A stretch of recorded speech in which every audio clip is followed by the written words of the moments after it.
Welcome to the next episode of the BECBC Cluster Shadowboard podcast. Today we're joined by Adriènne Kelbie, who's the Chief Executive of the ONR.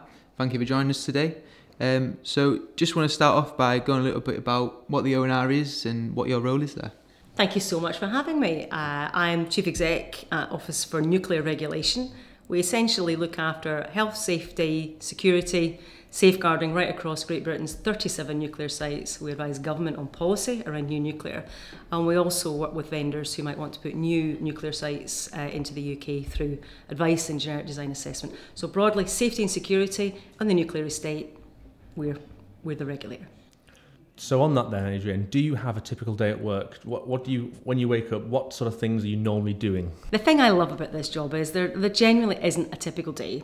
The thing that will be solid throughout every day, every month, every week will be that there are people involved, and there'll be opportunities and there'll be some challenges to resolve. But I genuinely love the fact that there's a variety. I might be doing things like this, for example, in supporting new generation of people coming into the sector. I may be meeting with government, sometimes quite tricky negotiations about funding, about governance. Clearly, my prime responsibility is to lead ONR and as effectively as I can so that my people love what they do, that they're all equipped and skilled to do what they do to the absolute best of their abilities, and to help modernise us and look to the future so we're a lot more inclusive and a bit more modern and technologically advanced in how we do things. So my job really here is to help everybody do their job to the best of their abilities. So we'll go straight into a little bit about what's your background, how did you get to where you are now, where did you grow up, where did you go to school, just a little bit more about yourself. Well, that's a ton of questions. So in no particular order, I was born in Falkirk. I moved from there quite quickly at the age of 6 months. So essentially I've moved about a lot of the west coast of Scotland, Ayrshire, Lanarkshire, Renfrewshire, everything with the Shire. And really that was because my parents always wanted to do better for us. They weren't rich people at all. As you can probably tell from my accent, I'm not particularly posh. But they put everything into allowing me to indulge what became a passion of mine, which is show jumping. Oh, wow. So not many folk know. I'm actually a horsey person. People, I'm still trying to get really good at, but horses I loved. So my kind of 12 to 17, 18 year was just obsessed with ponies. I recommend to any parents out there or protector parents who are thinking about buying a pony, don't do it. Don't do it. It's much more money than anybody ever tells you. But for me, it really allowed me to get confidence and to plan things and to understand accountability. You don't feed your horse, it dies. It's not like a Tamagotchi, it's a real thing. And also critical path. You know, trying to get to the finals at the Royal Highland Show required you to be at certain other shows to qualify, to get ready, to be fit, to have your horse in a good frame of mind. So I absolutely loved that, but it kind of wasn't real world. You know, it's very hard to make a living out of show jumping and eat. So I left there, and I'm not like many other chief execs, a lawyer or an accountant. I don't consider myself particularly academically bright, but I went off and I was a temporary PA. I worked for a few years across different organisations. I was a pretty good PA, I have to say, but what I loved about it is I was constantly listening and constantly watching. So whilst a lot of folk think that's irrelevant to my day job as a chief exec, it absolutely isn't, because the more you take out of every single job you have, no matter what the job title is, who pays you, what they think you're doing, do that, but be on the watch for every bit of learning you can get out. And really working across different organisations, many in the private sector, gave me a great insight at the age of 17, 18, 19, 20 into culture, into why people do stuff, into how things get done, into why things don't get done. But really, I kind of earned my spots there. I became an accidental trainer. That was another story. I was a verifier for City and Guilds. I did systems, I did consistency, I did proportionality, all very handy in my current job. And I went on to do things like work for the Big Lottery Fund, which was an amazing career boost for me over many years. A great organisation that taught me not only how to run large-scale operations, one of the biggest grant makers across Europe, but also working with community groups who had very, very little. So I think this sense of responsibility to others and a sense of looking after a community was very much born through those sort of jobs I had there. And then I thought, I'm going to be 40 and I'm coasting. I'll be really honest, I sat in a board meeting at the Big Lottery Fund as it was, and I just realised I wasn't as engaged as usually, and I made the decision that day that I was going to leave. Was that to do with not being challenged enough in what you're doing? Or? I think so. I had an amazing team with the best results anywhere. We did really well. People who I'm still great friends with to this day who helped me in my career. I might have been their manager, but they actually all have made me who I am. And I just realised I wasn't as into it, which is, whenever you hit that, you should be moving. I don't mean a bad day. I mean just realising a lack of engagement. So I went off. I went to Hull City Council, a job I'd never done, a sector I'd never been in a place I'd never visited, and I went to live there, and I did that just as a baptism of fire. I'll give it a shot and see if I survive, which I did. And I've come back over now, Child Safeguarding Services and now ONR. So I'm a big believer that you do need to try different things to find your space in life, and you should get everything you can out of every one of them. You should do that too, right? You're always trying stuff? Totally, yeah. And sort of not be frightened of change and moving on at the right time, perhaps. Literally, what's the worst that can happen? True. Okay, so Adriènne, so how about now? Where are you now residing, and what does life look like for you now? Yeah, I get asked where is home a lot. Despite the accent, home is actually Liverpool. I moved there from my last job, and I was really lucky that for the first time in a long time I could get a new job without physically relocating. So I live about 15 minutes from Crosby Beach, which I love because for me water and being around that is just a nice way to relax and calm down. Other people do sport. I love being on the water. And my main place of work is in theory in Bootle, our main office for ONR there. We also have Cheltenham, and we have a great team in Cheltenham and also in London. But, that's very much home for me. My mum is still in East Kilbride. I'm an only child, so I see her as often as I can. I don't have sisters and brothers. I don't have children. I'm not married, so I appreciate very free in how I choose to spend my time with my friends. But, yeah, home for me is where I hang my hat. Wherever I will be, I will make it comfortable for myself the best way I know how. And again, I think I had a real fear of that. When I left to work in Hull, I was afraid of it, and I'd spent many, many years travelling up and down to London living out of a suitcase, or travelling to my regional offices living out of a suitcase. I was always afraid of relocating. And now I look back and I think, you're an idiot, woman. What's the worst thing? Go on, give it a try. If you don't like it, you can always go home. So now I'm right up for, I will take whatever comes next. But for now, Liverpool all the way. And ONR for now, you stuck. I love ONR. I generally, what's not to love? It's exciting. It's super bright people. There's a lot of changes going on for the better. Most certainly would say it's an exciting environment. It's quite challenging in many levels as well. But I always think if I love my team, the job's very, very much easier. And ONR offered me a 3-year contract 3.5 years ago, and they offered me another 3 years, which I signed on to from January this year. So. Again, I'm fortunate to be able to be there a little bit longer to see things through. Fantastic. And love it. Does that role take you internationally as well, or is it mainly UK based? It does take me internationally, and this is what I mean about try stuff, because you don't really know what it'll be. Here was the worry in taking this job, because pretty much everybody told me not to take it. Adriènne, what are you thinking? A regulator, not even a nuclear, a regulator. It's going to be so dull, it's going to be so boring, you're going to be tied to the desk. That actually, I didn't see it like that, but I didn't know until I landed.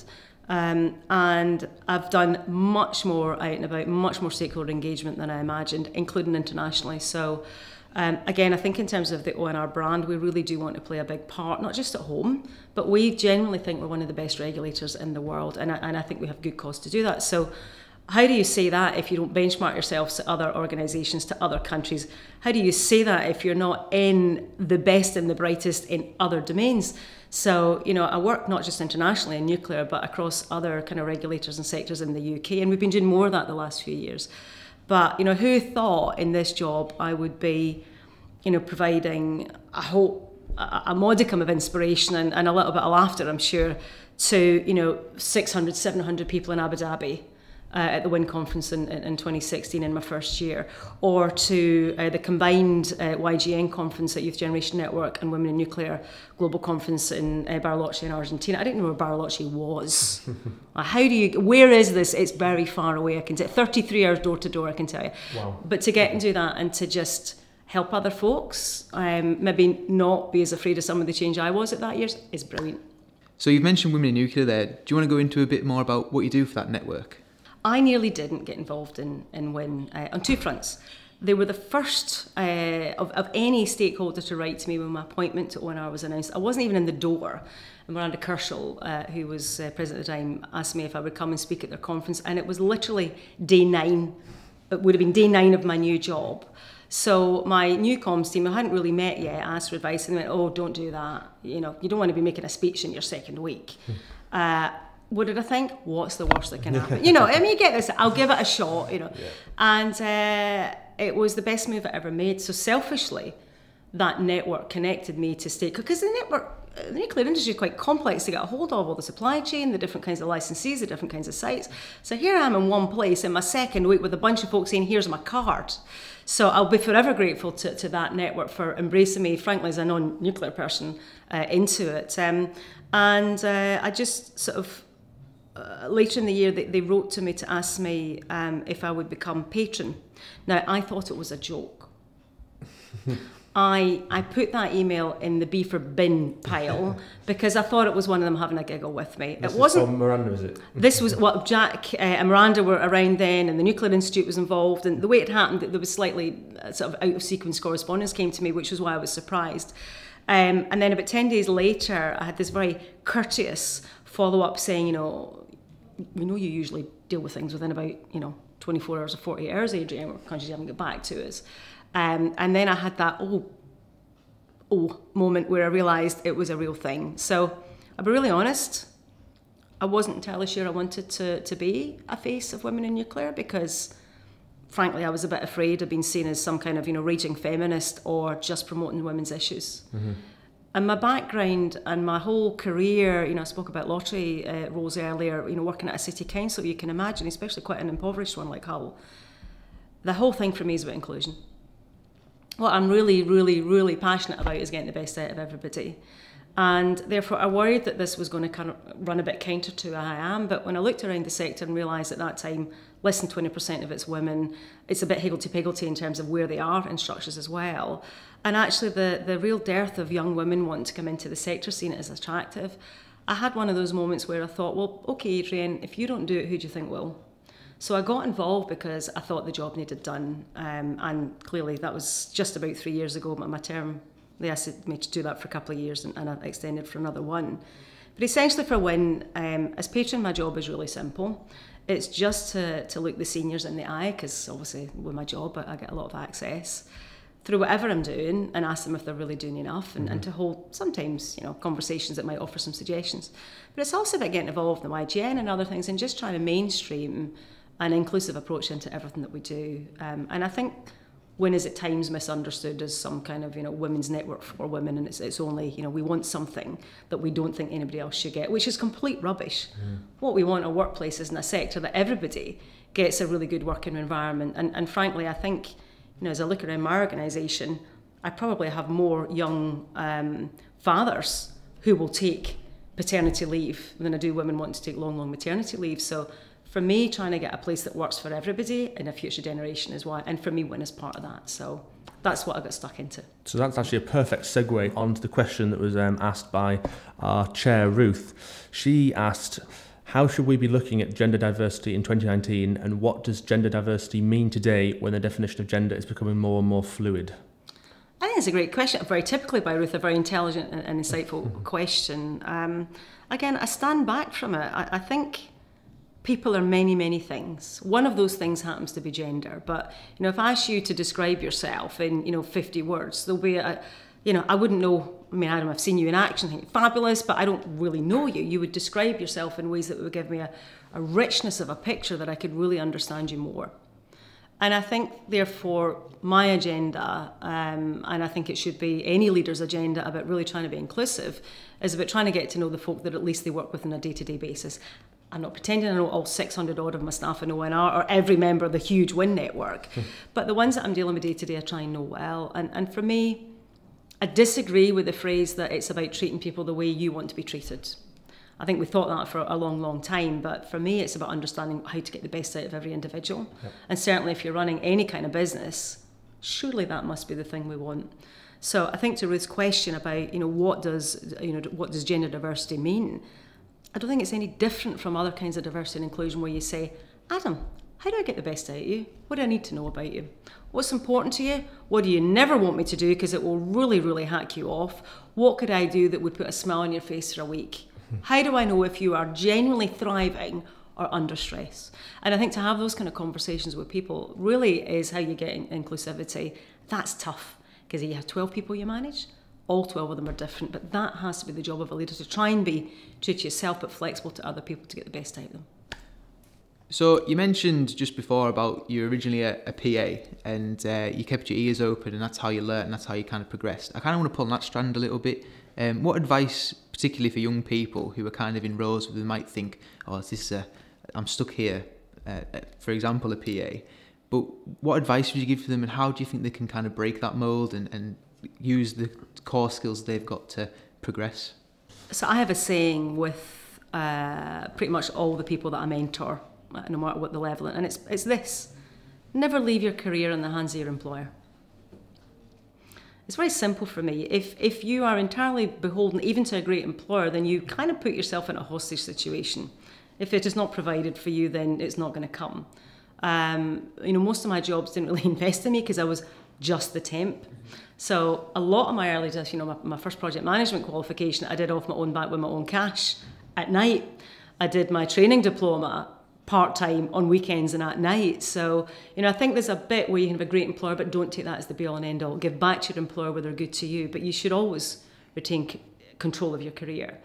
And, I think advice-wise, I guess it's a bit attitudinal, primarily. I was raised by a father who, constantly said to me, if you don't ask, you don't get. And I was a lot shyer. This version that you see now has had many years of being beaten out of shyness and, being the person that held myself back, not other people. And I think it's very easy to be seduced by a narrative that, somebody else is stopping us do something. I do it myself sometimes and I catch myself and get really annoyed. So no matter what your role, if you wish to be something different, take accountability for it. You're going to have to work for it. You're going to have to make choices. We can't all have everything we want in life. I fully admit that. But I think if something is important enough to you, then physicality aside, because the one thing you can't do is get taller. Pretty much everything else you can work on. And I think that the other big piece of feedback, which some people find, I think, particularly challenging, is to be a feedback junkie. To constantly be asking for feedback, not just from the folk, because every now and again we need somebody to say you're doing a good job. We want that because sometimes it's hard. Mm-hmm. But I do observe a differential between those people who are more prepared to seek out views that they might not agree with, but that are going to give them more harsh feedback sometimes. Mm-hmm. So really getting balanced feedback on a regular basis and getting folk who are going to challenge you. But the number one thing, create opportunities for yourself. I'll give you an example. Many moons ago, several jobs ago, I had an aspiring head of programme ask if she could shadow me. And Lynn wasn't senior in the ranks, but she was super, super bright and very engaging. And I said, well, what kind of thing are you thinking of? And she told me, and I said, well, I tell you what, I've got a 3-day slot where I'm in the Glasgow office. Why don't you come? You can just stay at my house. We'll do this. I'll give you as much access. You can come to every single thing. You can ask me 1,800 questions, whatever it is. But it's 3 days and bust. What I want you to do is a report on what you've learned and also from me what I should learn. And she did an amazing job. A super report. I learned more than she did, I think, I have to say, having somebody watch me for 3 days. But about a month later, somebody in a similar position to her, really in quite an unhelpful, in my way, in my view, said to me, how come she got that? And I said, she asked. Yeah. He seemed to think there's some conspiracy with a stitch up that this woman got. And you won't get opportunities if you ask. Don't wait, because they're not all advertised. I don't mean jobs per se. Sure. But if you want to shadow somebody, you want to have a go, you want to find out how something works, ask. Most people will actually say yes, but most people don't ask. Don't put your career in the hands of your employer. Hold it yourself. Hold it tightly, hold it firmly, and make sure that you sweat every opportunity you get. We're also interested to hear, Adriènne, about what you think of Cumbria. Clearly, you're not a native Cumbrian. It's between Scotland and Bootle. It's sort of somewhere in between.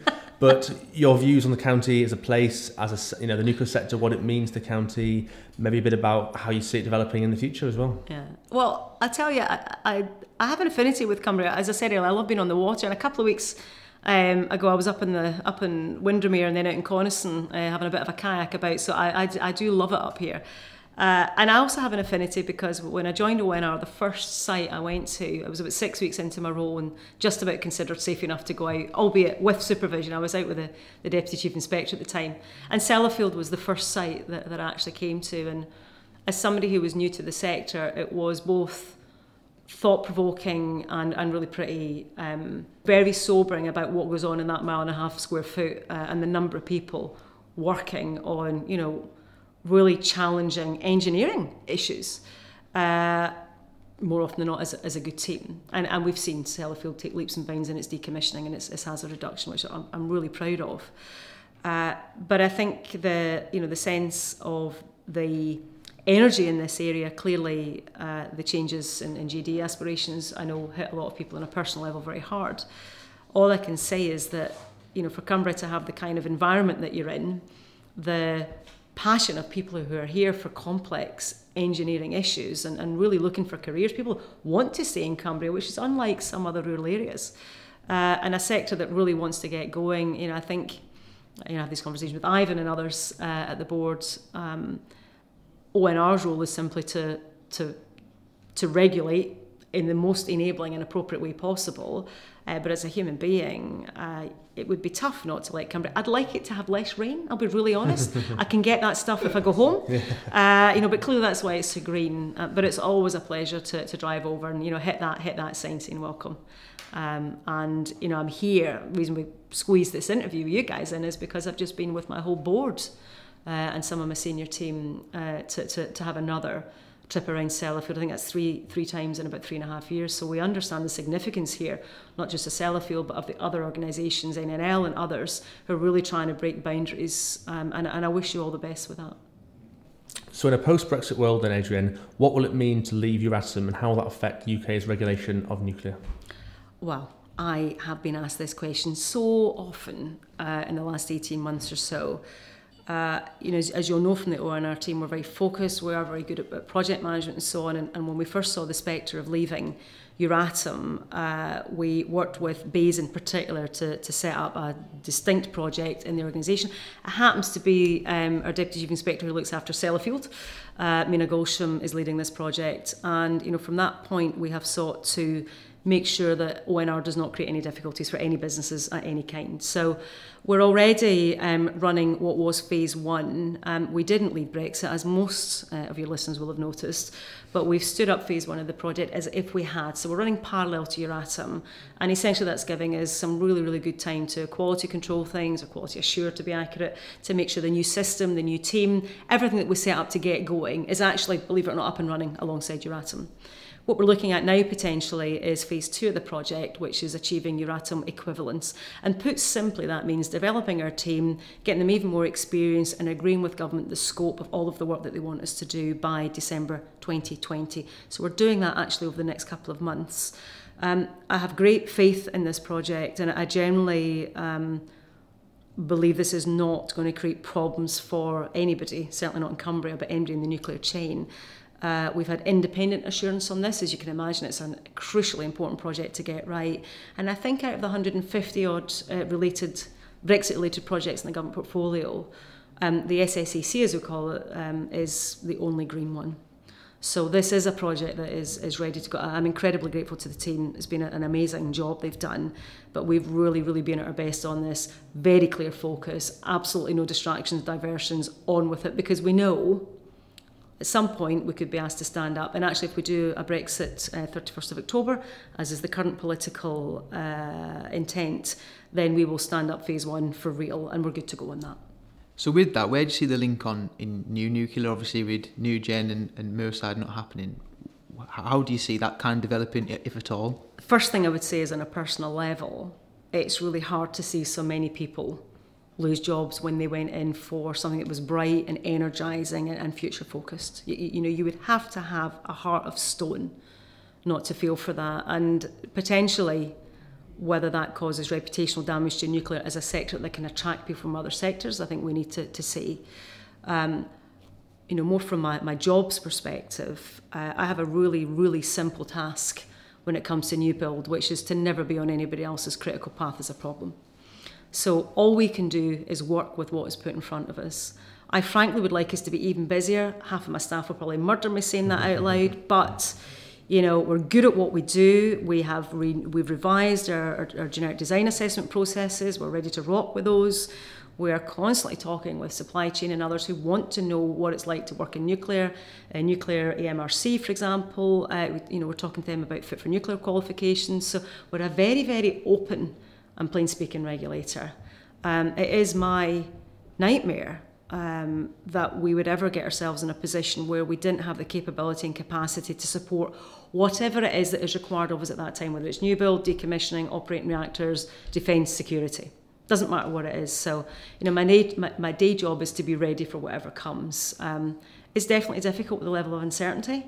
I'm sure it is for you, right across the board and the shadow board. And we're all trying to deal with that the best we can. But we have to make assumptions and we have to make estimates based on what we think is coming. So, whatever the government's policy intent is on nuclear, we stand ready to support it. So I've heard you've got a thing about comfort zones, Adriènne. Could you tell us a bit more about that? So your comfort zone is not your friend. I've been doing some lectures across various... Lecture sounds very fancy, doesn't it? I've been having some conversations, let's be clear. It's been mildly interesting.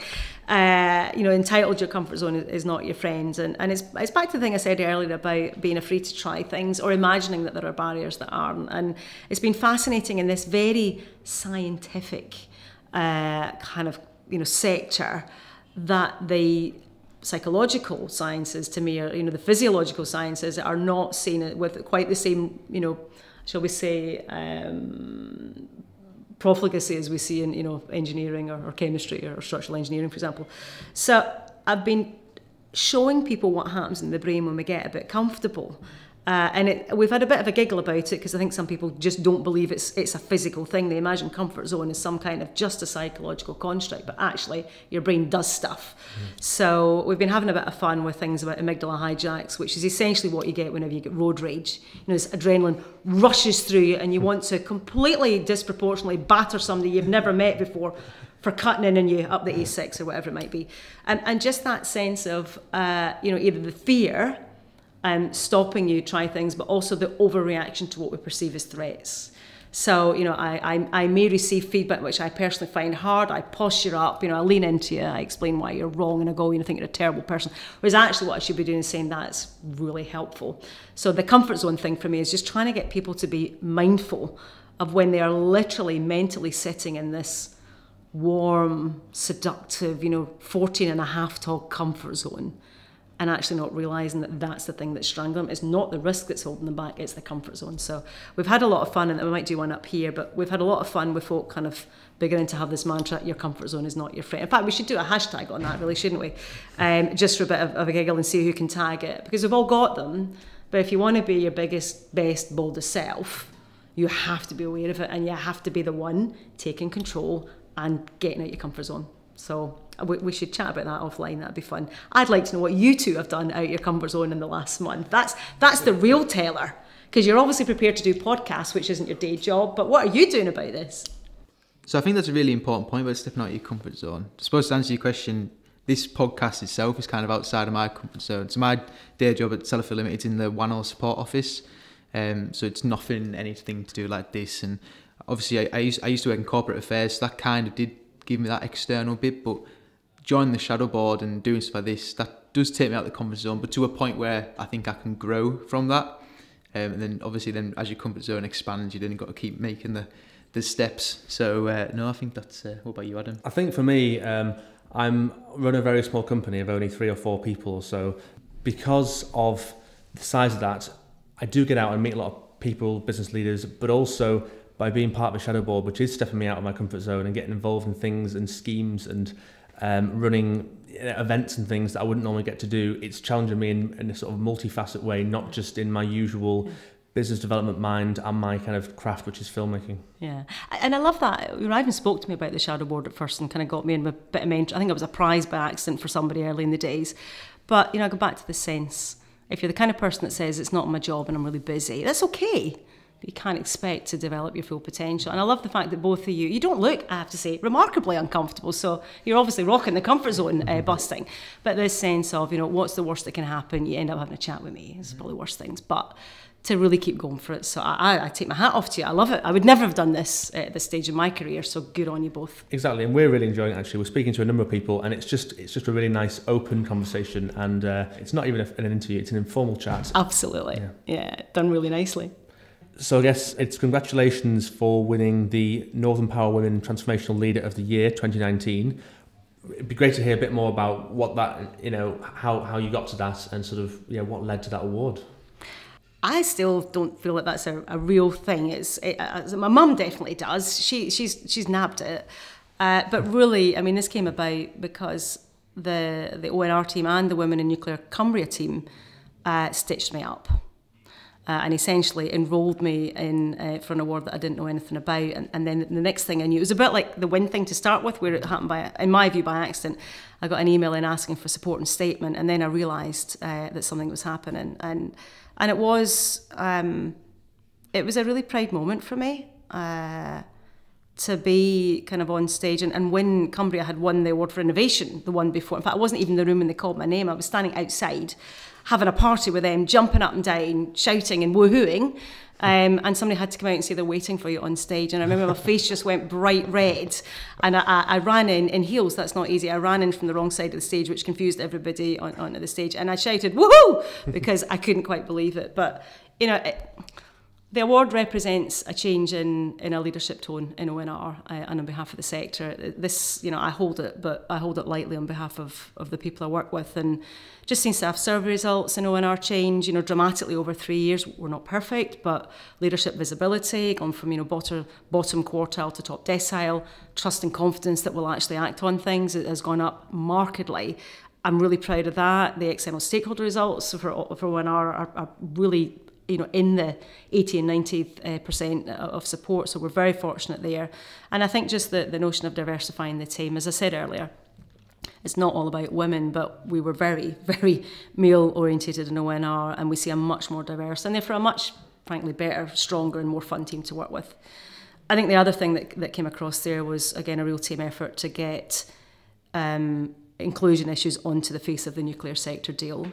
I'll be interested to see how government actually holds industry to account on that and understands its importance, but that is highly unusual and I think shows the impact that WIN and other groups have had on helping government understand that inclusion and diversity isn't some kind of side dish. It is a main meal, and if you tackle that well, you really make a difference to business. So thanks, Adriènne. It's been really interesting. That covered some great points. People might see regulators and the ONR as the big bad wolf in all this, but you certainly haven't come across as one. So you're obviously inspiring people and you're doing great work across the many things that you do. So thank you for your time today. You're very welcome. There's no big bad wolves in ONR. We generally are all humans and we all want the best actually for the public. That's why we work here. So can't wait. I'll look forward to your next podcast. Thank you.